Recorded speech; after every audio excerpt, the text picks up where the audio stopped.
أعوذ بالله من الشيطان الرجيم. بسم الله الرحمن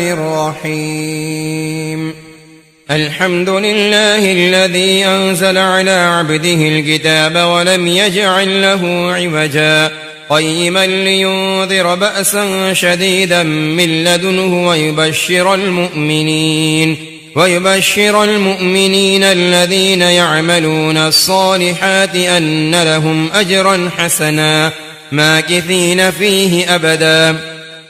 وينذر الذين قالوا اتخذ الله ولدا ما لهم به من علم ولا لآبائهم كبرت كلمة تخرج من أفواههم إن يقولون إلا كذبا فلعلك باخع نفسك على آثارهم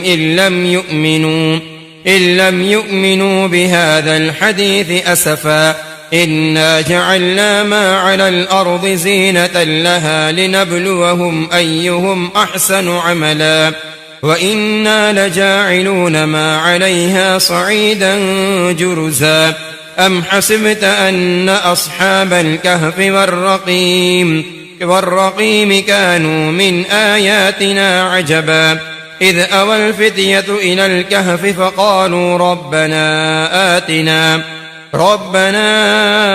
آتنا من لدنك رحمة وهيئ لنا من أمرنا رشدا فضربنا على آذانهم في الكهف سنين عددا ثم بعثناهم لنعلم أي الحزبين أحصى لما لبثوا أمدا نحن نقص عليك نبأهم بالحق إنهم فتية آمنوا بربهم وزدناهم هدى وربطنا على قلوبهم إذ قاموا فقالوا ربنا رب السماوات والأرض لن ندعو من دونه إلها لقد قلنا إذا شططا هؤلاء قومنا اتخذوا من دونه آلهة لولا يأتون عليهم بسلطان بين فمن أظلم ممن افترى على الله كذبا وإذ اعتزلتموهم وما يعبدون إلا الله فأووا إلى الكهف ينشر لكم ربكم من رحمته ويهيئ لكم من أمركم مرفقا وترى الشمس إذا طلعت تزاور عن كهفهم ذات اليمين وإذا ضربت تقرضهم ذات الشمال وهم في فجوة منه ذلك من آيات الله من يهد الله فهو المهتد ومن يضلل فلن تجد له وليا مرشدا وتحسبهم أيقاظا وهم رقود ونقلبهم ذات اليمين وذات الشمال وكلبهم باسط ذراعيه بالوصيد لو اطلعت عليهم لوليت منهم فرارا ولملئت منهم رعبا وكذلك بعثناهم ليتساءلوا بينهم قال قائل منهم كم لبثتم قالوا لبثنا يوما أو بعض يوم قالوا ربكم أعلم بما لبثتم فبعثوا أحدكم بورقكم هذه إلى المدينة فلينظر أيها أزكى طعاما فليأتكم برزق منه وليتلطف ولا يشعرن بكم أحدا إنهم إن يظهروا عليكم يرجموكم أو يعيدوكم في ملتهم ولن تفلحوا إذا أبدا وكذلك أعثرنا عليهم ليعلموا أن وعد الله حق وأن الساعة لا ريب فيها إذ يتنازعون بينهم أمرهم فقالوا ابنوا عليهم ربهم أعلم بهم قال الذين غلبوا على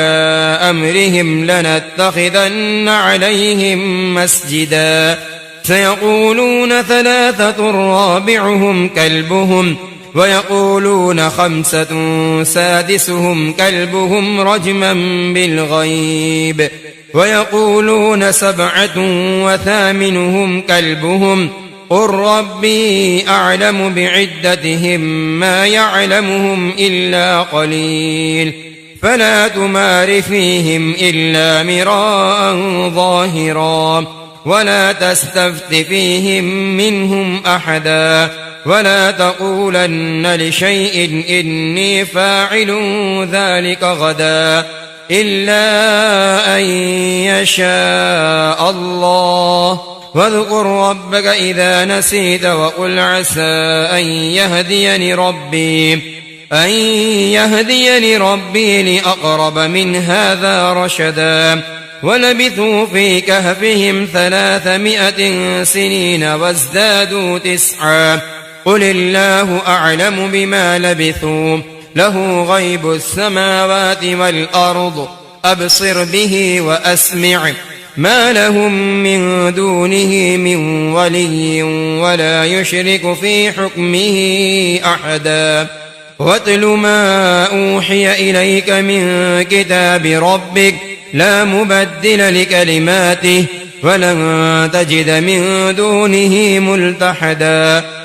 واصبر نفسك مع الذين يدعون ربهم بالغداة والعشي يريدون وجهه ولا تعد عيناك عنهم تريد زينة الحياة الدنيا ولا تطع من أغفلنا قلبه عن ذكرنا واتبع هواه وكان أمره فرطا وقل الحق من ربكم فمن شاء فليؤمن ومن شاء فليكفر إنا أعتدنا للظالمين نارا أحاط بهم سرادقها وإن يستغيثوا يغاثوا بماء كالمهل يشوي الوجوه بئس الشراب وساءت مرتفقا إن الذين آمنوا وعملوا الصالحات إنا لا نضيع أجر من أحسن عملا أولئك لهم جنات عدن تجري من تحتهم الأنهار يحلون فيها من أساور من ذهب ويلبسون ثيابا خضرا من سندس واستبرق متكئين فيها على الأرائك نعم الثواب وحسنت مرتفقا واضرب لهم مثل الرجلين جعلنا لأحدهما جنتين من أعناب وحففناهما بنخل وجعلنا بينهما زرعا كلتا الجنتين آتت أكلها ولم تظلم منه شيئا وفجرنا خلالهما نهرا وكان له ثمر فقال لصاحبه وهو يحاوره أنا أكثر منك مالا وأعز نفرا ودخل جنته وهو ظالم لنفسه قال ما أظن أن تبيد هذه أبدا وما أظن الساعة قائمة ولئن رددت إلى ربي لأجدن خيرا منها منقلبا قال له صاحبه وهو يحاوره أكفرت بالذي خلقك من تراب ثم من نطفة ثم صواك رجلا لكن هو الله ربي ولا أشرك بربي أحدا ولولا إذ دخلت جنتك قلت ما شاء الله لا قوة إلا بالله إن ترني أنا أقل منك مالا وولدا فعسى ربي أن يؤتيني خيرا من جنتك ويرسل عليها حسبانا من السماء فتصبح صعيدا زلقا أو يصبح ماؤها غورا فلن تستطيع له طلبا وأحيط بثمره فأصبح يقلب كفيه على ما أنفق فيها وهي خاوية على عروشها ويقول يا ليتني لم أشرك بربي أحدا ولم تكن له فئة ينصرونه من دون الله وما كان منتصرا هنالك الولاية لله الحق هو خير ثوابا وخير عقبا واضرب لهم مثل الحياة الدنيا كماء إن أنزلناه من السماء فاختلط به نبات الأرض فأصبح حشيما تذروه الرياح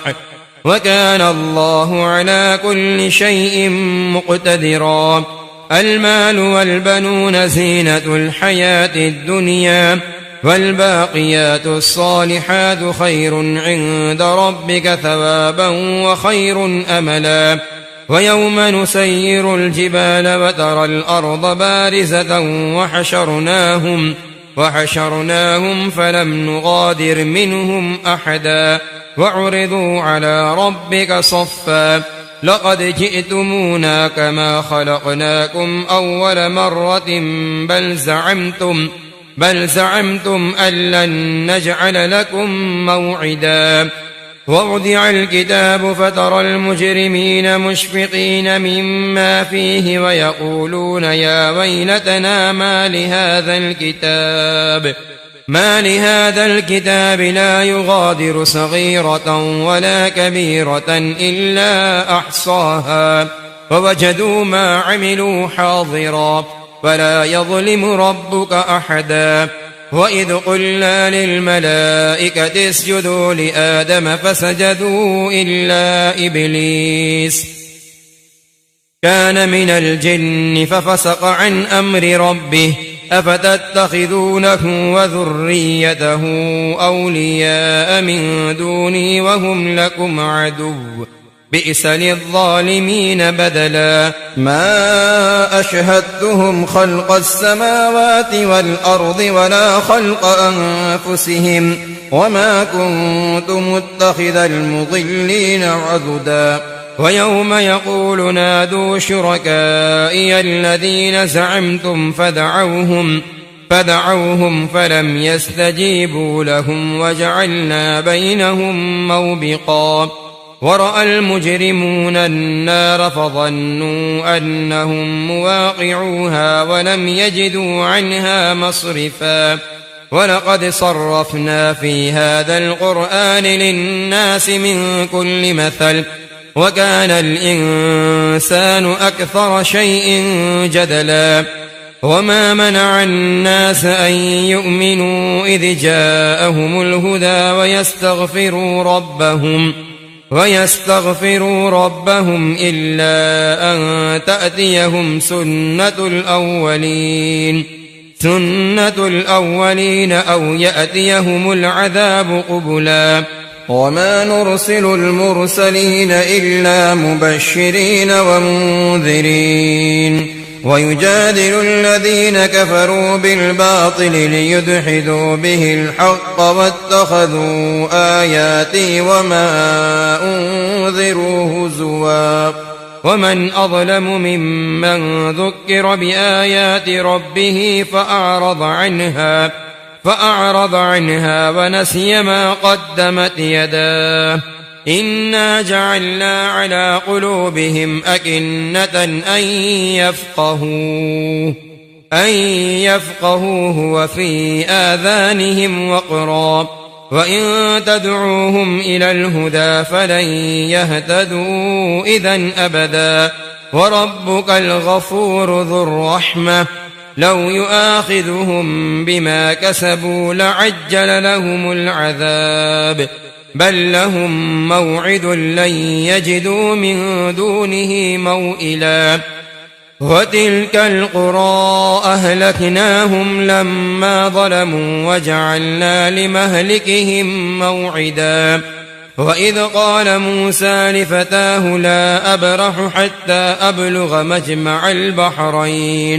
مجمع البحرين أو أمضي حقبا فلما بلغا مجمع بينهما نسيا حوتهما فاتخذ سبيله في البحر سربا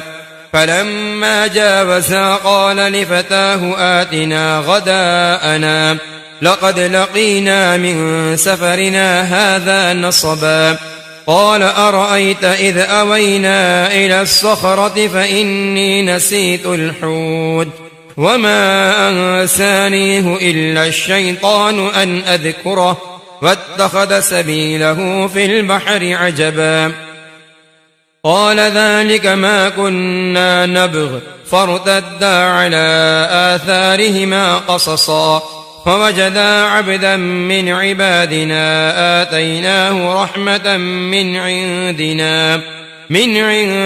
وعلمناه من لدنا علما قال له موسى هل أتبعك على أن تعلمني مما علمت رشدا قال إنك لن تستطيع معي صبرا وكيف تصبر على ما لم تحط به خبرا قال ستجدني إن شاء الله صابرا ولا أعصي لك أمرا قال فإن اتبعتني فلا تسألني عن شيء حتى أحدث لك منه ذكرا فانطلقا حتى إذا ركبا في السفينة خرقها قال أخرقتها لتغرق أهلها لقد جئت شيئا إمرا قال ألم أقل إنك لن تستطيع معي صبرا قال لا تؤاخذني بما نسيت ولا ترهقني من أمري عسرا فانطلقا حتى إذا لقيا غلاما فقتله قال أقتلت نفسا زكية بغير نفس لقد جئت شيئا نكرا قال ألم أقل لك إنك لن تستطيع معي صبرا قال إن سألتك عن شيء بعدها فلا تصاحبني قد بلغت من لدني عذرا فانطلقا حتى إذا أتيا أهل قرية استطعما أهلها فأبوا أن يضيفوهما فوجدا فيها جدارا يريد أن ينقض فأقامه قال لو شئت لاتخذت عليه أجرا قال هذا فراق بيني وبينك سأنبئك بتأويل ما لم تستطع عليه صبرا أما السفينة فكانت لمساكين يعملون في البحر فأردت أن أعيبها وكان وراءهم ملك يأخذ كل سفينة غصبا وأما الغلام فكان أبواه مؤمنين فخشينا أن يرهقهما طغيانا وكفرا فأردنا أن يبدلهما ربهما خيرا منه زكاة وأقرب رحما وأما الجدار فكان لغلامين يتيمين في المدينة وكان تحته كنز لهما وكان أبوهما صالحا فأراد ربك أن يبلغا أشدهما ويستخرجا كنزهما رحمة من ربك وما فعلته عن أمري ذلك تأويل ما لم تستطع عليه صبرا ويسألونك عن ذي القرنين قل سأتلو عليكم منه ذكرا إنا مكنا له في الأرض وآتيناه من كل شيء سببا فأتبع سببا حتى إذا بلغ مغرب الشمس وجدها تغرب في عين حمئة ووجد عندها قوما قلنا يا ذا القرنين إما أن تعذب وإما أن تتخذ فيهم حسنا قال أما من ظلم فسوف نعذبه ثم يرد إلى ربه فيعذبه عذابا نكرا وأما من آمن وعمل صالحا فله جزاء الحسنى وسنقول له من أمرنا يسرا ثم أتبع سببا حتى إذا بلغ مطلع الشمس وجدها تطلع على قوم لم نجعل لهم من دونها سترا كذلك وقد أحطنا بما لديه خبرا ثم أتبع سببا حتى إذا بلغ بين السدين وجد من دونهما قوما لا يكادون يفقهون قولا قالوا يا ذا القرنين إن يأجوج ومأجوج مفسدون في الأرض فهل نجعل لك خرجا على أن تجعل بيننا وبينهم سدا قال ما مكني فيه ربي خير فأعينوني بقوة أجعل بينكم وبينهم ردما آتوني زبر الحديد حتى إذا ساوى بين الصدفين قال انفخوا حتى إذا جعله نارا قال آتوني أفرغ عليه قطرا فما استطاعوا أن يظهروه وما استطاعوا له نقبا قال هذا رحمة من ربي فإذا جاء وعد ربي جعله دكا وكان وعد ربي حقا وتركنا بعضهم يومئذ يموج في بعض ونفخ في الصور فجمعناهم جمعا وعرضنا جهنم يومئذ للكافرين عرضا الذين كانت أعينهم في غطاء عن ذكري وكانوا لا يستطيعون سمعا أفحسب الذين كفروا أن يتخذوا عبادي من دوني أولياء إنا أعتدنا جهنم للكافرين نزلا قل هل ننبئكم بالأخسرين أعمالا الذين ضل سعيهم في الحياة الدنيا وهم يحسبون أنهم يحسنون صنعا أولئك الذين كفروا بآيات ربهم ولقائه فحبطت أعمالهم فلا نقيم لهم يوم القيامة وزنا ذلك جزاؤهم جهنم بما كفروا واتخذوا آياتي ورسلي هزوا إن الذين آمنوا وعملوا الصالحات كانت لهم جنات الفردوس نزلا خالدين فيها لا يبغون عنها حولا قل لو كان البحر مدادا لكلمات ربي لنفد البحر قبل أن تنفذ كلمات ربي ولو جئنا بمثله مددا